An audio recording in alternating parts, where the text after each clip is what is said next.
बच्चों, मॉर्निंग। तो देखिएगा हम नेक्स्ट इंट्रैक्शन की बच्चों बात करते हैं। आज कौन सा नेक्स्ट इंट्रैक्शन आता है तो बोल देते हैं बच्चों हम एमेंसेलिज्म की बात करते हैं। एमेंसेलिज्म की बात करते हैं। तो एमेंसेलिज्म बच्चों किस प्रकार का इंट्रैक्शन होता है?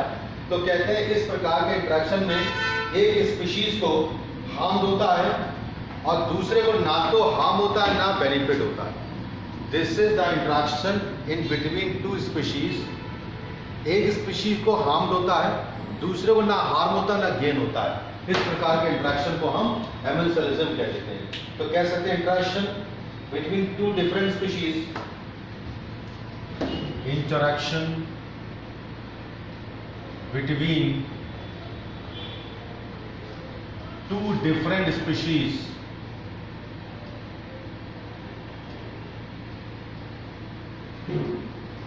in which one is harmed and another is not harmed or not gained। दूसरी स्पीशीज को ना तो कोई हार्म होता है बच्चों, ना कोई गेन होता है। तो इस प्रकार के इंट्रैक्शन को बच्चों हम एमेंसेलिज्म कह देते हैं। अगर मैं एग्जाम्पल की बात करूं तो कह सकते हैं Penicillium secret penicillin which kill bacteria. Example की बच्चों बात करूं तो पेनिसिलिन एक एंटीबायोटिक होता है, किसे किल करती है? Kill bacteria. ये बैक्टीरिया को मार देती है। लेकिन पेनिसिलिन किससे बनता है? एक फंजाई से बनता है जिसको बोल देते हैं बच्चों हम पेनिसिलियम। पेनिसिलियम क्राइसोजिनम से बनाया जाता है इसको। ये फंगस है, तो इस फंगस से इस पेनिसिलिन को बनाया जाता है। तो इस फंगस के अंदर जब ये केमिकल होता है तो फंगस को कोई नुकसान नहीं होता, ना कोई फायदा होता है। लेकिन इससे जो पेनिसिलिन बनाया जाता है बैक्टीरिया को मार देता है। तो क्या हो गया? मैंने बोला एक स्पीशीज को नुकसान हो रहा है, मतलब बैक्टीरिया उससे मर जा रहा है। लेकिन फंगस को फंगस से निकाला जाता है। जिस फंगस से निकाला जाता है उस फंगस से ना तो इससे हार्म होता है और ना नुकसान होता है। तो इसीलिए this is the best example of amensalism. किसका एग्जांपल है? एमेंसेलिज्म का बेस्ट एग्जांपल हो जाता है। नेक्स्ट हम बात करते हैं, दिस इज अबाउट एमेंसेलिज्म। समझ में आ गया? एक स्पीशीज को नुकसान होता है, दूसरे को ना तो नुकसान होता ना फायदा होता है। इस प्रकार के इंट्रैक्शन को हम एमेंसेलिज्म कहते हैं। ठीक है, नेक्स्ट बात करते हैं बच्चों हम कॉमनसेलिज्म। दूसरा इंट्रैक्शन है बच्चों कॉमनसेलिज्म। ये इंट्रैक्शन क्या होता है बच्चों? ये वो इंट्रैक्शन है जिसमें एक स्पीशीज को बेनिफिट होता है और दूसरे को ना तो बेनिफिट होता ना हार्म होता है। तो क्या कहोगे? Interaction between two species in which one is benefited and another is nor benefited or nor harmed is called कॉमनसेलिज्म। ठीक है, एक स्पीशीज को तो बेनिफिट होता है लेकिन दूसरा स्पीशीज है ना तो उसको बेनिफिट होता है ना उसको कोई नुकसान होता है। तो इस प्रकार के इंट्रैक्शन को बच्चों हम क्या कह देते हैं? This is called commensalism. अगर बच्चों मैं एग्जाम्पल की बात करूं तो आपने सुना होगा orchid growing as an epiphytes on mango tree. Orchid plant कहां ग्रो करता है?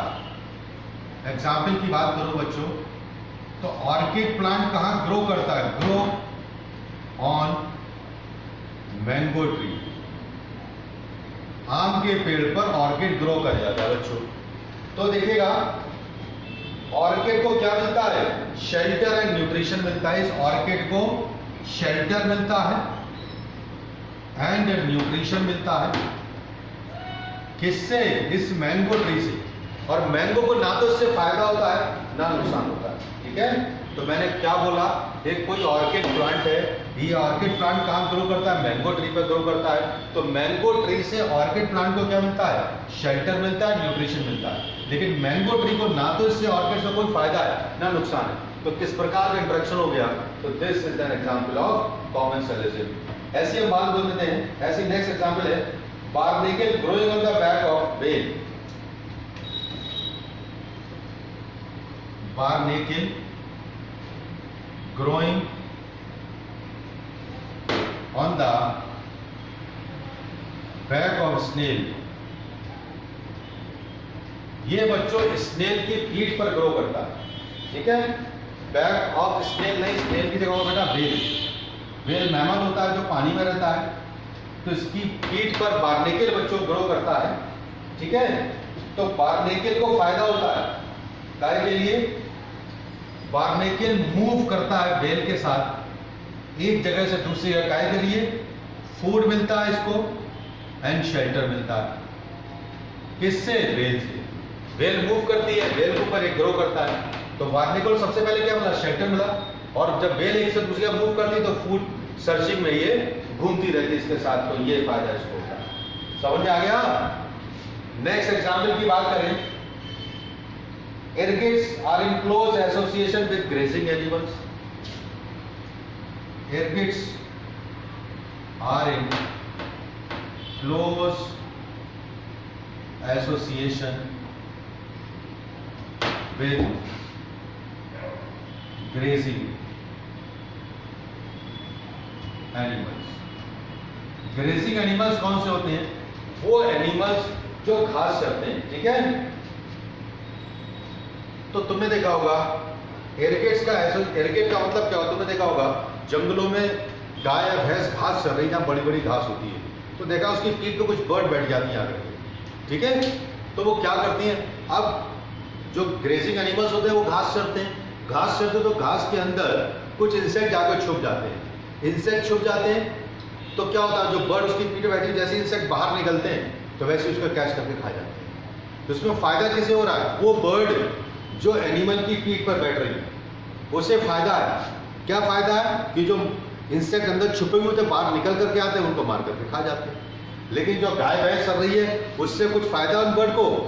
गाय भैंस को कोई फायदा? कोई फायदा नहीं है। तो एक को ना तो फायदा है ना नुकसान है, और दूसरे को फायदा ही फायदा है। तो कह सकते हैं ergits are in close association of grazing animals and the cattle ergits are benefited by the cattle to detect insect। ठीक है, ऐसी एक और एग्जाम्पल की बात करते हैं, sea anemone and the clown fish. एक और एग्जाम्पल है बच्चों, sea anemone and clown fish. इन दोनों का इंट्रैक्शन भी इसी का एग्जाम्पल होता है। तो याद रखिएगा, the fish is protected from predator and sea anemone are neither benefited और नॉर हार्म। तो क्लॉन फिश कहाँ रहती है बच्चों? तो याद रखिएगा, क्लॉन फिश सी एनीमोन के साथ रहती है। ठीक है, तो क्लॉन फिश को, ये क्लॉन फिश होती है, सी एनीमोन होता है बच्चों, इस तरीके से सी एनीमोन होता है। तो सी एनीमोन के अंदर जाकर के छुप जाती है। कौन? क्लॉन फिश यहाँ जाके छुप जाती है। तो क्लॉन फिश को क्या फायदा होता है? कि कोई प्रीडेटर से मार नहीं खाता, मतलब दूसरा मछली या दूसरा कोई एनिमल इसको खा नहीं सकता क्योंकि ढूंढ ही नहीं पाया कहाँ छुपी हुई है। लेकिन सी एनिमल को क्या फायदा होता है? कोई ना तो कोई फायदा ना नुकसान होता है। किससे? क्लॉन फिश से। तो कह सकते हैं सी एनिमल को ना तो कोई फायदा होता है ना कोई नुकसान होता है। तो ये भी कॉमेंसलिज्म का एग्जाम्पल होता है। समझ में आ गया? फिर से सुनिएगा, कॉमेंसलिज्म का मतलब क्या होता है? जब कोई दो स्पीशीज होती हैं उनमें इंट्रैक्शन होता है, एक को तो फायदा होता है दूसरे को ना फायदा होता है ना नुकसान होता है, then this type of interaction is called commensalism. तो कैसे बोलोगे?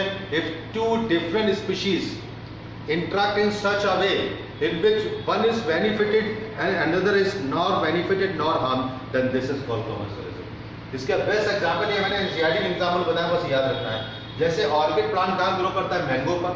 तो मैंगो ट्री को ऑर्किड से ना तो कोई फायदा ना नुकसान है, बट ऑर्किड को फायदा क्या है? मैंगो ट्री से शेल्टर मिल जाता है, न्यूट्रिशन मिल जाता है। ऐसे ही बार्नेकिल होते हैं, कहाँ ग्रो करते हैं? बैक ऑफ वेल पे ग्रो कर जाते हैं। ठीक है, तो बार्नेकिल को क्या फायदा होता है? वेल के साथ एक से दूसरे मूव करती है फूड के लिए और शेल्टर मिल जाता है। लेकिन वेल को इस बार्नेकिल से ना तो कोई फायदा है ना नुकसान हो, वो इसी का एग्जाम्पल हो जाता है। नेक्स्ट बात करते हैं एयरगेट। एयरगेट का मतलब होता है वो बर्ड जो बेसिकली ग्रेसिंग एनिमल के पीठ पर उड़ करके बैठ जाती है, फिर इंसेक्ट आती है, फिर बैठ जाती है, फिर इंसेक्ट आती है। तो इसमें फायदा किसको है? ग्रेसिंग एनिमल को फायदा नहीं है, इन एयरगेट को फायदा होता है। एयरगेट को फायदा क्या होता है कि इंसेक्ट को ढूंढने के लिए घास के अंदर नहीं घुसना पड़ता। जैसी बुशेस को खाती है कौन? ग्रेसिंग एनिमल, तो अंदर बुशेस के अंदर छुपे रहते हैं इंसेक्ट, वो बाहर निकल कर आते हैं, वो कैच कर लेता है। तो इसमें एयरगेट को फायदा होता है, ग्रेसिंग एनिमल को फायदा नहीं होता। लास्ट देयर का सी एनीमोन और क्लॉन फिश का इंटरेक्शन। तो सी एनीमोन का जो ये पार्ट होता है, यहाँ पर फिश आकर छिप जाती है तो फिश को प्रोटेक्शन मिलता है।